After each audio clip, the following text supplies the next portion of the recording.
എനിക്കാണെങ്കിൽ ആ സമയത്ത് കരയണോ ചിരിക്കണോ എന്നൊന്നും അറിയത്തില്ല. ഹായ്, നമുക്ക് എല്ലാവർക്കും ഓരോരോ മെമ്മറീസ് ഉണ്ടാകുമല്ലോ, നമ്മളെപ്പോഴും ഓർക്കാൻ കൊതിക്കുന്ന അങ്ങനെ കുറച്ച് മെമ്മറീസൊക്കെ കാണുമല്ലോ. അപ്പം ഞാൻ എൻ്റെ ഒരു സ്കൂൾ മെമ്മറി നിങ്ങളുമായിട്ട് ഷെയർ ചെയ്യാം.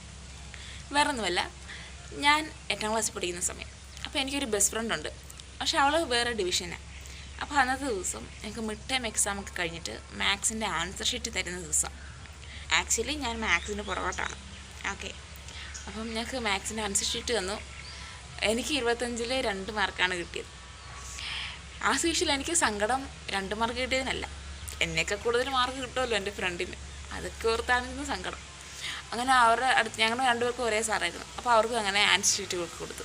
അപ്പോൾ ഞാൻ പയ്യെ അപ്പുറത്തോട്ട് ചെന്നപ്പോൾ ഞാൻ കണ്ടത് കുറച്ച് പിള്ളേരെല്ലാവരും കൂടെ കൂട്ടം കൂടി നിൽക്കുകയാണ്.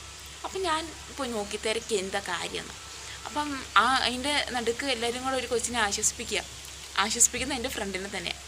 അപ്പം ഞാൻ ചോദിച്ചു, എടി എന്നെ പറ്റിയിടി കരയോ ആൾ എന്നത്തിനിടയ്ക്ക് കരയുന്നതെന്ന് ചോദിച്ചു. അപ്പോൾ അവൾ പറഞ്ഞു, എനിക്ക് 0 മാത്സിന്, എനിക്ക് 25 0. എനിക്കാണെങ്കിൽ ആ സമയത്ത് കരയണോ ചിരിക്കണോ എന്നൊന്നും അറിയത്തില്ല. 2 മാർക്ക് ഉള്ളെങ്കിലും ഞങ്ങളുടെ കൂട്ടത്തിൽ മാത്സിന് പഠിപ്പ് ഞാനായല്ലോ. അങ്ങനെ